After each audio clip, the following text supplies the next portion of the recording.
भिद्यन्ते हृदय ग्रंथि छिद्यते सर्व संशया क्षीयन्ते चास्य कर्माणि मयि दृष्टे अखिलात्मनि। उद्धव, किसी की प्रशंसा से प्रसन्न न होना और किसी की निंदा से अप्रसन्न भी न होना, स्तुति और निंदा को एक समान मानना। उद्धव जी कहने लगे, निराधार निंदा को कैसे सहा जाए। भगवान, जो निंदा सह न सके वह कच्चा है। निंदा तो मित्र है, वह हमें दोष दर्शन कराता है। इसी कारण से तो साधु जन हमेशा निंदक को अपने साथ ही रखते हैं। निंदा के शब्द तो आकाश में विलीन हो जाते हैं। निंदक मित्र समान, साधु निंदक मित्र समान। फिर भगवान ने उद्धव जी को भिक्षु गीता का उपदेश दिया। सुख दुख तो मन की कल्पना है। मन तो निद्रा की स्थिति यदि जागृत में भी हो जाए तो मुक्ति है। मन की निद्रा की सी स्थिति यदि जागृत में भी हो जाए तो मुक्ति है। लोग भिक्षु की निंदा करते हैं, किंतु वह मन पर असर होने ही नहीं देता। भिक्षु कहता है, अर्थ से साधने सिद्धेस्त कर से रक्षणे व्यय नाशोपभोग आया शस्त्रासी चिंता भ्रमो निर्णाम। धनार्जन में, धन के उपभोग में, उसे बढ़ाने और रक्षा करने में, उसका नाश होने पर परिश्रम, चिंता, त्रास होते हैं। फिर भी मनुष्य वैसे ही धन के पीछे भागता फिरता है। धन हर प्रकार से हर स्थिति में मनुष्य को सताता है, फिर भी उसे विवेक नहीं आ पाता। पुरुरवा उर्वशी के दृष्टांत के द्वारा यह भी बताया कि स्त्री के सतत संग से पुरुष की दशा कैसी होती है। दुष्टों की संगति मनुष्य की अधोगति करती है और सज्जनों की संगत ऊर्ध्वगति। सत्संग तो ईश्वर कृपा से ही मिल पाता है। सत्संग तो ईश्वर कृपा से ही मिल पाता है।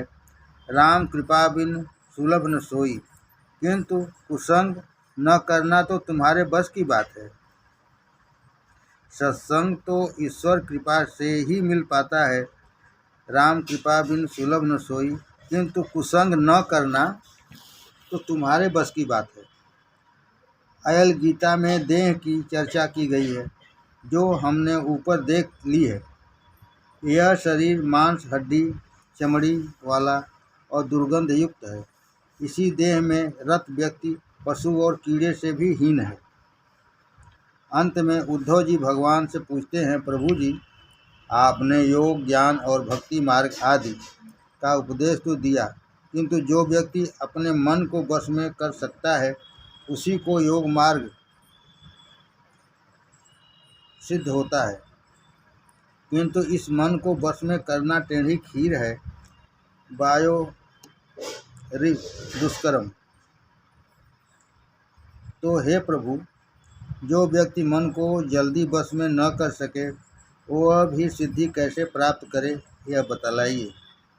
श्री कृष्ण, उद्धव जी, अर्जुन ने भी मुझसे यही पूछा था। मन को अभ्यास और वैराग्य से वश में किया जा सकता है, किंतु सरल मार्ग तो है मेरी अव्यभिचारी भक्ति। सरल मार्ग है मेरी अव्यभिचारी भक्ति। भक्तजन अनायास ही ज्ञानी, बुद्धिमान, विवेकी और चतुर हो जाता है तथा मुझे प्राप्त करता है। भक्तजन अनायास ही ज्ञानी, बुद्धिमान, विवेकी और चतुर हो जाता है तथा मुझे प्राप्त करता है। भक्ति के साधन कहों बखानी, सुगम पंग मोहि पावहि प्राणी। इस सरलतम भक्ति मार्ग की जितनी भी प्रशंसा की जाए कम ही है। भक्ति स्वतंत्र है, उसे किसी क्रियाकांड आदि का सहारा नहीं लेना पड़ता। वह सबको अपने अधीन कर लेती है। ज्ञानी और कर्मयोगी को भी इस भक्ति उपासना की आवश्यकता रहती है। उन दोनों में भक्ति का मिश्रण हो पाए तभी वे मुक्तिदायी बन सकते हैं। सो स्वतंत्र अवलंबन आना तेहि आधीन ज्ञान विज्ञाना। हे उद्धव जी, भक्तिहीन विरंच किन होई, सब जीवन सम प्रिय मोहि सोई। भगतिवंत अति नीचहु प्राणी, मोह ज्ञान प्रिय असीमम बानी। सो मनुष्य जब सब कर्मों का त्याग करके अपनी आत्मा मुझे समर्पित कर देता है, तब उसे सर्वोत्कृष्ट बनाने की मुझे इच्छा हो जाती है। वे मुझसे तद्रूप होने के योग्य बनकर मोक्ष पाते हैं। औरों की निंदा न करना, जगत को सुधारने का व्यर्थ प्रयत्न भी न करना। औरों की निंदा न करना, जगत को सुधारने का व्यर्थ प्रयत्न भी न करना, अपने आप को ही सुधारना। समाज को तो स्वयं प्रभु भी सुधार नहीं पाए थे, तो साधारण मनुष्य क्या कर पाएगा। कृष्ण के समय में भी दुर्योधन, शिशुपाल आदि बहुत से दुष्ट मानवों का अस्तित्व था। जगत को प्रसन्न कर पाना बड़ा कठिन है, जब भी परमात्मा को प्रसन्न कर पाना उतना कठिन नहीं है। हे उद्धव, मैं तुम्हारा धन नहीं मन मांगता हूँ। मन देने योग्य तो केवल मैं परमात्मा ही हूँ। मैं तुम्हारे मन की बड़ी लगन से रक्षा करूँगा। मैं सर्वव्यापी हूँ, तुम मेरी ही शरण लो। उद्धव, मैंने तुम्हें समग्र ब्रह्मज्ञान का दान दिया है। उद्धव, मैंने तुम्हें समग्र ब्रह्मज्ञान का दान दिया है। इस ब्रह्मज्ञान के दाता को मैं अपना सर्वस्व देता हूँ। अब तो तुम्हारा मोह शोक आदि दूर हो गए न। उद्धव ने भगवान को प्रणाम किया और कहा, अब मैं भी कुछ भी सुनना नहीं चाहता। जितना सुना है उस पर मनन करना चाहता हूँ। श्री कृष्ण, उद्धव, अब तुम अलकनंदा के किनारे बदरिकाश्रम में रहकर इंद्रियों को संयमित करके ब्रह्मज्ञान का चिंतन करो। अपना मन मुझी में स्थिर करना। वैसा करने पर तुम मुझे प्राप्त कर सकोगे। बदरिकाश्रम योग भूमि है, वहाँ प्रभु की प्राप्ति शीघ्र होती है। उद्धव जी, प्रभु आप भी मेरे साथ चलिए। भगवान, उद्धव, मैं इस संसार के साथ तो अब वहाँ आ नहीं सकता। मैं चैतन्य स्वरूप से तुम्हारे हृदय में ही हूँ, तुम्हारा साक्षी हूँ। सो चिंता न करना।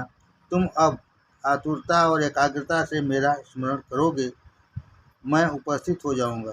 तुम जब आतुरता और एकाग्रता से मेरा स्मरण करोगे, मैं उपस्थित हो जाऊंगा। अन्यथा वैसे तो अकेले ही आना जाना है। जगत में सभी जानते हैं कि अकेले ही जाना है, फिर स्त्री पुरुष एक दूसरे में आसक्ति रखते हैं। इस संसार के सभी संबंध मिथ्या और असत्य हैं। जगत में सभी जानते हैं कि अकेले ही जाना है, और फिर स्त्री पुरुष एक दूसरे के में आसक्ति रखते हैं। इस संसार के सभी संबंध मिथ्या और असत्य हैं। एक श्रीमंत नगर सेठ का जवान पुत्र रोज एक महात्मा की कथा सुनने को जाता था, किंतु समय से पहले उठकर चला जाता था। तो महात्मा ने एक दिन उससे ऐसा करने का कारण पूछा। युवक, महाराज, मैं अपने माता पिता का एकमात्र पुत्र हूँ। यदि घर लौटने में कुछ देरी हो जाए तो वे मुझे ढूंढने निकलते हैं, और मेरी पत्नी भी मेरे लिए अपने प्राण बिछाती है। आप संसारियों के संबंध को मिथ्या बतलाते हैं, किंतु आपको कोई अनुभव तो है नहीं। महात्मा, यदि ऐसा ही है तो हम उनके प्रेम की परीक्षा क्यों न कर देखें। यह जड़ी बूटी तू खा ले, तेरा शरीर गर्म हो जाएगा।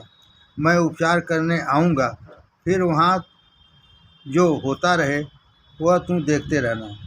उस युवक ने महात्मा के आदेश का पालन किया। उसका शरीर एकदम गर्म हो गया। माता पिता ने घबरा कर कई डॉक्टरों को और वैद्यों को बुलाया, किंतु उनके उपाय कारगर न रहे। युवक की पत्नी भी कलप रही थी। इतने में वह महात्मा आ पहुँचे। सभी ने उनसे पुत्र का इलाज करने की प्रार्थना की। महाराज ने चिकित्सा करते हुए कहा, किसी ने जादू टोना कर दिया है, मैं उपाय कर सकता हूँ। उन्होंने एक बर्तन में पानी मंगवाया और उस पुत्र के मस्तक पर से उतार कर कहा, मैंने मंत्र शक्ति से उस जादू टोने को इस पानी में उतार दिया है। अब यदि इस युवक को बचाना है तो यह पानी इसी को पीना होगा। सभी ने एक साथ पूछा, महाराज, किंतु इस पानी पीने वाले की क्या दशा होगी?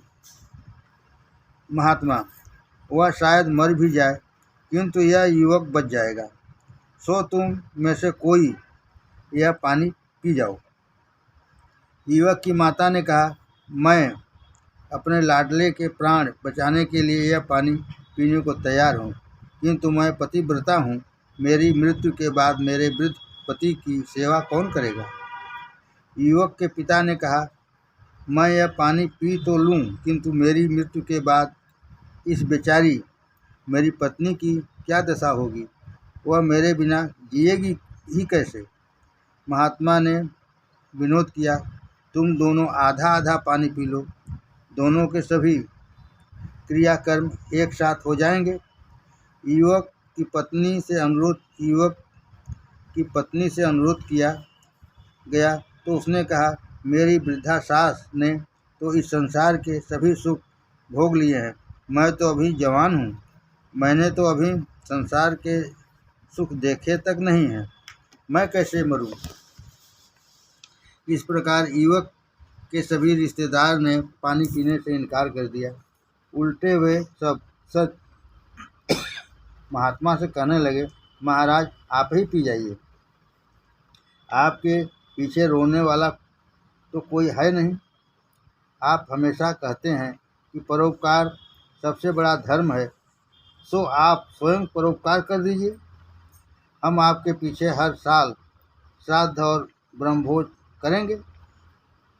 महात्मा ने पानी पी लिया। पुत्र को अपने रिश्तेदारों के व्यवहार और प्रेम का अनुभव ठीक से हो चुका। उसने उठकर महात्मा के साथ ही घर छोड़ दिया। महाराज, मैंने संसार की असारता देख ली, कोई किसी का नहीं है, सभी संबंध स्वार्थपरक ही है। वास्तविक संबंध तो एक ईश्वर का ही है। महात्मा कबीर भी कहते हैं, मन फूला फूला फिरे जगत में कैसा नाता रे, पेट पकड़ कर माता रोए, बाँह पकड़ कर भाई, लपट झपट कर तिरिया रोए, हंस अकेला जाई। जब तक जीवे माता रोए, बहन रोए 10 मासा, 13 दिन तक तिरिया रोए, फिर करे घर भाषा। हे उद्धव, मैं हमेशा तुम्हारे साथ ही हूँ, हमेशा मेरा स्मरण करते रहना भी सिद्धि ही है। सिद्धि स्मरण संसिद्धि ही। किंतु उद्धव का उद्वेग मिटता नहीं है, सो भगवान ने उनकी अपनी चरण पादुका दी। अब उद्धव को लगा कि भगवान उनके साथ हैं। श्री कृष्ण को हमेशा अपने साथ रखो, परमात्मा के सानिध्य का सतत अनुभव करो। तुकाराम ने कहा था, चाहे मेरा वंश न रहे, चाहे मुझे भूखों मरना पड़े, किंतु प्रभु सदा मेरे साथ रहे। उद्धव बदरिकाश्रम आए, उनको सद्गति मिल गई और वे कृतार्थ हो गए। फिर यादवों के विनाश की कथा भी सुनाई। द्वारिका लीला की समाप्ति के समय पंढरपुर में पुंडलीक भक्त हुआ, जिसे कृतार्थ करने के लिए द्वारिकानाथ विट्ठलनाथ बने। पुंडलीक घर में से जल्दी बाहर नहीं आया। भगवान को कमर में वेदना होने लगी, सो वे कमर पर हाथ रखकर खड़े रहे। भगवान कहते हैं, कभी निराश न होना, मेरी शरण में आओ, मैं तुम्हारे लिए हमेशा खड़ा ही हूँ। वे कटी पर हाथ रखकर यही सूचित करते हैं कि उनकी शरण में जाने वाले के लिए संसार केवल कटी भर ही गहरा है, उतने जल में कोई डूब नहीं सकता। अपने पापों का प्रायश्चित करके मेरी शरण में आओगे तो संसार सागर से तर जाओगे। श्री कृष्ण साक्ष तू परमात्मा है। वे पुंडलीक के लिए द्वारिका से पंढरपुर तक गए थे। वे अब भी पंढरपुर में विद्यमान हैं। विट्ठलनाथ जी के गुणों का वर्णन कौन कर सकता है। नेति नेति कह वेद पुकारे, सो अधरन पर मुरली धारे। शिव सनकादि अंत न पावे, सो सखियन संग रास रचावे। सकल लोक में आज पुजावे, सो मोहन ब्रजराज कहावे। महिमा अगम निगम जिम गावे, सो यशोदा लिए गोद खिलावे। जब तब संयम ध्यान न आवे, सोई नंद के आंगन धावे। शिव सनकादि अंत न पावे, सो गोपन की गाय चरावे। अगम अगोचर लीलाधारी, सो राधावश कुंज बिहारी। जो रस ब्रह्मादिक नहीं पावे, सो रस गोकुल गलिन बहावे। सूर सुयस कहा बखाने, गोविंद की गति गोविंद जाने। हरे राम राम राम हरे हरे, हरे कृष्ण कृष्ण कृष्ण हरे। द्वादश स्कंद। श्री कृष्णाय नमः। 12वें स्कंद में आश्रय लीला है। भागवत का प्रतिपाद्य तत्व आश्रय ही है। राजा परीक्षित ने पूछा, अब इस पृथ्वी पर किसका राज्य होगा। सुखदेव जी, जरासंध के पिता बृहद्रथ के वंश का अंतिम राजा होगा पुरंजय, और उसके मंत्री का नाम होगा सुनक। वह अपने स्वामी को मारकर अपने पुत्र प्रद्योत को राज सिंहासन पर बिठलाएगा। बाद में इस भारत खंड में नंद, चंद्रगुप्त, अशोक आदि राजा होंगे। उसके बाद 8 यवन तथा 10 गोरे राजा राज्य करेंगे। कलयुग के छलिया राजनीतिज्ञ भारत के टुकड़े टुकड़े करके देश को छिन्न भिन्न कर देंगे। कलयुग के दुष्ट शासक गायों की हत्या करेंगे, प्रजा का धन हड़प कर स्वयं विलास वैभव में लीन रहेंगे। कलयुग के ब्राह्मण वेद तथा संध्या से विहीन हो जाएंगे। अपने कुटुंब मात्र का पालन पोषण करना ही चतुराई मानी जाएगी, और धर्म का सेवन मात्र कीर्ति के हेतु ही किया जाएगा। दाक्ष्यम कुटुंब भरणम यशो अर्थ धर्म सेवनम। भागवत में बताए गए कलयुग के लक्षण आज प्रत्यक्ष दिखाई दे रहे हैं।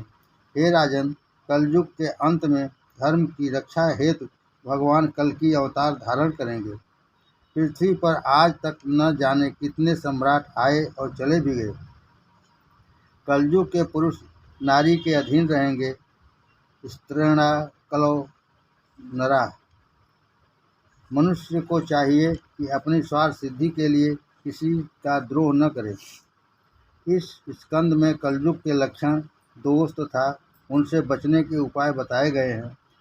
सबसे श्रेष्ठ उपाय है भगवान के नाम का संकीर्तन।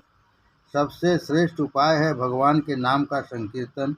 कलयुग के कई दोष होने पर भी एक लाभ है। कलयुग में जो भी कृष्ण कीर्तन करेगा उसके घर कली कभी नहीं आएगा।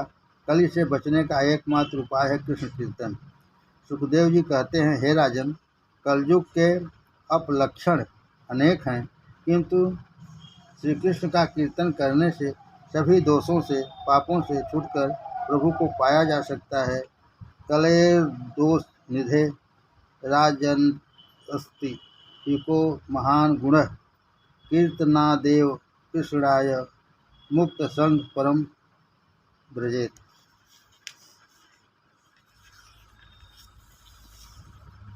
कृते यद ध्यायतो विष्णु त्रयायाम यजतो मुखः द्वापर परिचर्चायाम कलो तद हरि कीर्तनात्। सतयुग में विष्णु के ध्यान से, त्रेता में यज्ञों से, द्वापर में विधि पूर्वक विष्णु पूजा से जो फल मिलता था, वही फल कलयुग में भगवान के नाम कीर्तन से मिलता है। मृत्यु के समय परमेश्वर का ध्यान करने से वे जीव को अपने स्वरूप में समाहित कर देते हैं। हे राजन, तुम आसन्न मृत्यु हो, अतः अपने हृदय में भगवान केशव की स्थापना करो, वे तुम्हें परम गति देंगे। हे राजन, जन्म, जरा और मृत्यु शरीर के धर्म हैं, आत्मा के नहीं। आत्मा तो अजर और अमर है, सो मैं मर जाऊंगा ऐसी पशु बुद्धि का त्याग करो। घट फूटे जाने से उसमें समाया हुआ आकाश महाकाश में जा मिलता है, इसी प्रकार देहोत्सर्ग होने पर जीव ब्रह्ममय हो जाता है। राजन, आज तक्षक तुम्हें डसेगा, वह तेरे शरीर को मार सकेगा, आत्मा को नहीं। तुम्हारी आत्मा तो परमात्मा से जा मिलेगी, तुम शरीर से भिन्न हो। आत्मा परमात्मा का अंश है। अहम ब्रह्म परम धाम, ब्रह्माहम परम पदम। राजन, मैं ही परमात्मा रूप ब्रह्म हूँ और परम पद रूप ब्रह्म भी मैं ही हूँ। ऐसा सोचकर अपनी आत्मा को ब्रह्म से जोड़ लो। तक्षक काल भी श्री कृष्ण का ही अंश है। शरीर नाशवान है, आत्मा तो अमर है। जब तक मैं यहाँ हूँ तक्षक नहीं आ पाएगा, सो यदि कुछ और सुनने की इच्छा हो तो बताओ। परीक्षित, महाराज, आपने मुझे व्यापक ब्रह्म के दर्शन कराए हैं, सो मैं निर्भय हो गया हूँ। श्रीमद् भागवत श्रवण के 5 फल हैं: निर्भयता, निसंदेहता, हृदय में प्रभु का साक्षात प्रवेश, सभी में भगवत दर्शन, परम प्रेम। गुरुजी, मैंने 5 फल प्राप्त कर लिए हैं। प्रभु, भागवत का प्रथम स्कंद सुनकर, परमात्मा के दक्षिण चरण के द्वितीय स्कंद सुनने से, वाम चरण के तीसरे और चौथे स्कंदों को सुनकर, दोनों हस्त कमल के पंचम और छठे स्कंद को सुनकर, दोनों जंघा के सातवें स्कंद के श्रवण से कटि भाग, अष्टम और नवम स्कंद सुनकर प्रभु के विशाल वक्षस्थल के दर्शन हुए। दसम स्कंद के श्रवण से प्रभु के मुखारबिंद और नयनों के दर्शन हुए। एकादश स्कंद को सुनकर श्रीनाथ जी का ऊपर उठा हुआ हस्त दिखाई दिया। 12वें स्कंद के श्रवण से मुझे लग रहा है कि श्री कृष्ण दोनों हाथों से मुझे बुला रहे हैं। अब तो मैं प्रभु का ही ध्यान धर रहा हूँ, मैं उनकी ही शरण में हूँ। मुझे सर्वत्र वे दिखाई दे रहे हैं, मैं उनके पास जा रहा हूँ, वे मुझे बुला रहे हैं, मैं कृतार्थ हो गया। महाराज, आपने न केवल कथा श्रवण कराया, प्रभु के दर्शन भी मुझे करा दिए। आपने बतलाया कि सारा जगत ब्रह्म रूप है, तक्षक जगत के से पृथक नहीं है, वह भी ब्रह्म रूप ही है। मैं आपको बार बार प्रणाम करता हूँ, आपने मुझ पर बड़ा उपकार किया है। सुखदेव जी, राजन, तुम्हारे साथ साथ मैं भी कृतार्थ हो गया, क्योंकि मुझे भी कथा श्रवण का लाभ मिला है। तुम्हारे कारण मैं भी प्रभु में लीन हो गया, वे मेरे हृदय में विराजमान हुए। राजन, मैं अब आगे का कोई प्रसंग देखना नहीं चाहता। यदि कोई शंका हो तो पूछ सकते हो। ब्रह्मनिष्ठ होने के कारण मेरी दृष्टि तक्षक के विष को अमृत बना देगी। परीक्षित ने गुरुदेव को वंदन किया और कहा, अब मेरे मन में कोई शंका शेष नहीं है। आपकी कृपा से मैं निर्लेप और निर्भय हो गया हूँ। सुखदेव जी ने जाने की अनुमति चाही तो राजा ने उनकी पूजा करने की इच्छा व्यक्त की। राजा ने सुखदेव जी की पूजा की तो उन्होंने राजा के मस्तक पर अपना वरद हस्त पधराया। उसी क्षण राजा को परमात्मा के दर्शन हुए, जीव और ब्रह्म एक हो गए। सत्र में भाग ले रहे सभी महर्षियों को परम आश्चर्य हुआ। व्यास जी सोचते हैं, मैंने अपने पुत्र को भागवत का अभ्यास कराया, किंतु जो तत्व सुखदेव जी जान सके वह तो मैं भी जान नहीं पाया हूँ। व्यास जी ने सुखदेव जी को प्रणाम किया। गुरुदेव, सुखदेव जी अंतर्ध्यान हो गए। राजा परीक्षित के शरीर में से एक ज्योति प्रकट हुई और महाज्योति के साथ मिल गई। तक्षक ने आकर राजा को डस लिया, किंतु वे तो कब के भगवान के धाम सिधार चुके थे। परीक्षित की भांति काल के आगमन के पूर्व ही परम धाम में जाने वाले को धन्य है। सूत जी कहते हैं, परीक्षित का मोक्ष मैंने स्वयं देखा था। इस प्रकार सभी पापों के नाश करता और इंद्रियों के नियंता भगवान श्री हरि का भागवत में दर्शन है। कथा सुनकर जीवन में उतारोगे तो कथा श्रवण सार्थक होगा। सत्कर्म का कोई अंत नहीं होता, जीवन के अंत तक सत्कर्म करते रहो। कथा श्रवण के समय वक्ता और श्रोता के से जाने अनजाने कुछ दोष हो जाने की संभावना है। कथा श्रवण के समय वक्ता और श्रोता से जाने अनजाने कुछ दोष हो जाने की संभावना है। अतः 3 बार श्री हरे नमः इस प्रकार बोलो। अतः 3 बार श्री हरे नमः इस प्रकार बोलो। ऐसा जप करने से सभी दोष जल जाएंगे। मनुष्य ठोकर लगते समय, छींकते समय, दुख अवस्था में, विपदा में यदि श्री हरे नमः का सस्वर पाठ करे तो उसके दोष और दुख दूर हो जाते हैं तथा उसके पाप नष्ट हो जाते हैं। पतितः स्खलितश्चार्तः क्षुत्वा वा व्युषो ब्रुवन् हरये नमः इति उच्यते सर्वपातकात्। अंत में जिनका नाम संकीर्तन सभी पापों का नाश करता है और जिनको किए गए प्रणाम सभी दुखों को शांत करते हैं, उस परमात्मा को श्री हरि को हम प्रणाम करें। नाम संकीर्तनम यस्य सर्वपाप प्रणाशनम प्रणामो दुख समन्नस्तम नमामि हरि परम। आरती।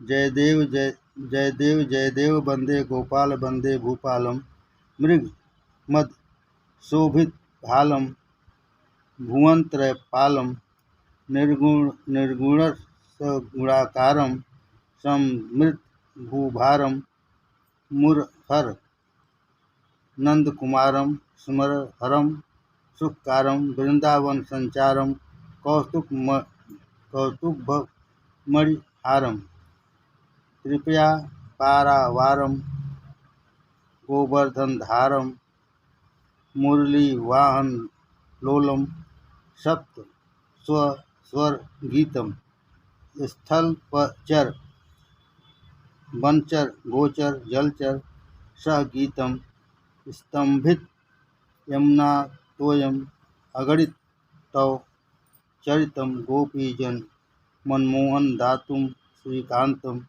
राजक्रीडा मंडित विशिष्ट ब्रज ललनम मध्ये तांडव मंडितम कुवलय दलय नयनम कुसुमित कानन रंजित मंद स्मित वंदनम फणिवर कालीय दमनम यक्षेश्वर गमनम अभिनव गीतम चोरम कर घृत दत्त धिगोलम लीला नटवर खेलम धृत कांचन चैलम निर्जर लक्ष्य स्वरूपम विहलित तरी कुकूलम भगवत परिपालय जय जय जय गोपालम जय देव वंदे गोपालम वंदे गोपालम। हरे राम राम राम हरे हरे हरे कृष्ण समाप्त।